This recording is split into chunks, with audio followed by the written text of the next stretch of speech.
I'm privileged to invite the Honourable Minister of State, Ambassador Miriam Katagum, ably represented by the Director, Industrial Development Department, Mr. Adewale Bakare.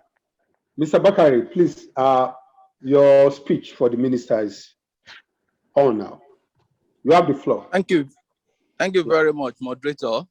You're welcome.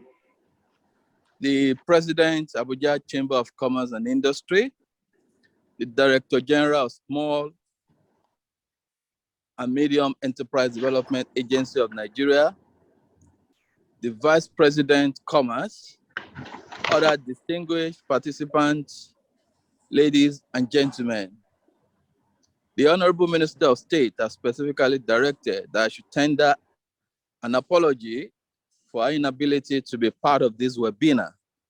She had actually planned to be here, but is coinciding with our quarterly meeting with the heads of parastatals under the supervision of the ministry. Accordingly, she has equally directed that I should deliver a paper on her behalf. So I will read.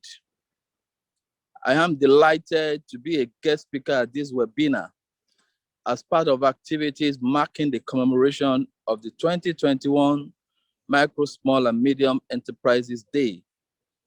Let me start by commending the efforts of the organizers, Abuja Chambers of Commerce and Industry, as well as other relevant stakeholders within the MSME space who have made this event possible.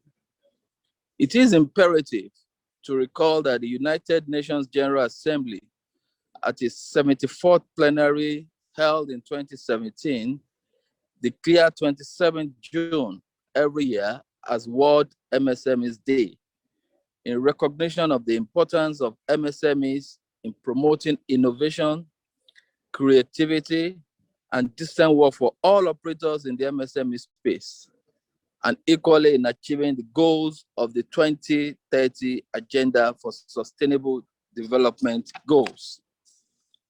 We're all aware that MSMEs make up over 90% of all firms globally and account on average for 60 to 70% of total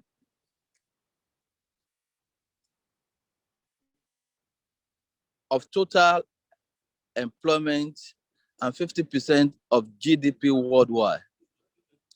In Nigeria, the recent national survey on MSMEs revealed that over 41 million MSMEs in the country account for about 76% of the nation's labor force and contribute about 50% to the gross domestic product.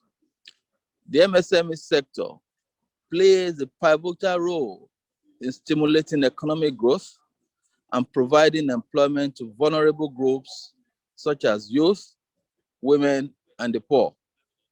It is against this backdrop that the federal government has reinvigorated its commitment in repositioning the MSME sector for efficiency, growth, and development.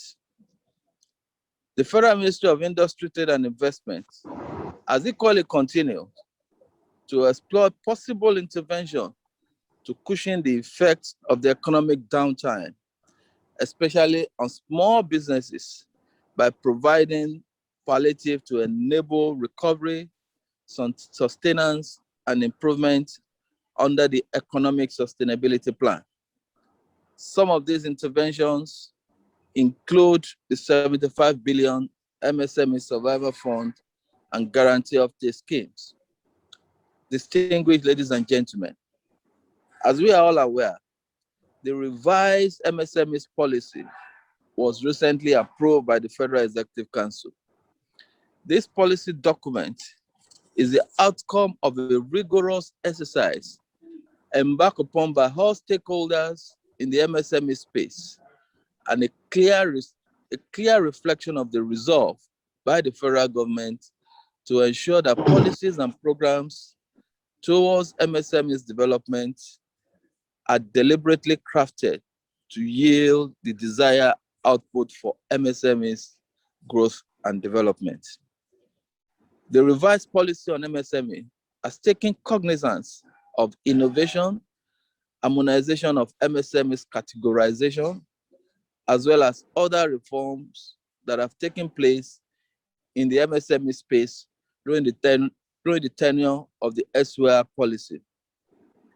These new reforms include the medium-term expenditure framework and fiscal strategy, Finance Act 2020, frequently updated national sectorial policy, titled Land Border Controls, African Continental Free Trade Area, and various financial intervention schemes by the federal government. This is with a view to providing a robust framework that will enable stakeholders within the MSME's ecosystem to make informed decisions on choice of businesses and planning, among others. Other highlights of the revised national policy on MSME include the replacement of asset base with turnover and the split of micro-enterprises into two subgroups, the nano and micro, in the new classification of MSMEs. This classification is not only in tandem with the global practice, but reflects the reality in our national economy and gives clarity on the class of enterprises that majorly require interventions. Distinguished ladies and gentlemen, let me reiterate the commitment of the federal government to implementing policies and programs that will create an enabling environment to stimulate domestic investment and attract foreign direct investment in all sectors of the economy and make Nigeria a preferred investment destination in Africa and the world at large. I urge the private sector to complement this strides. Finally, I am optimistic that with the crop of participants at this event, an implementable communique will be a milestone in the implementation of the revised policy we emerge and the desire of the federal government to lift Nigeria MSMEs to the next level will become a reality. I thank you for listening, and God bless the Federal Republic of Nigeria.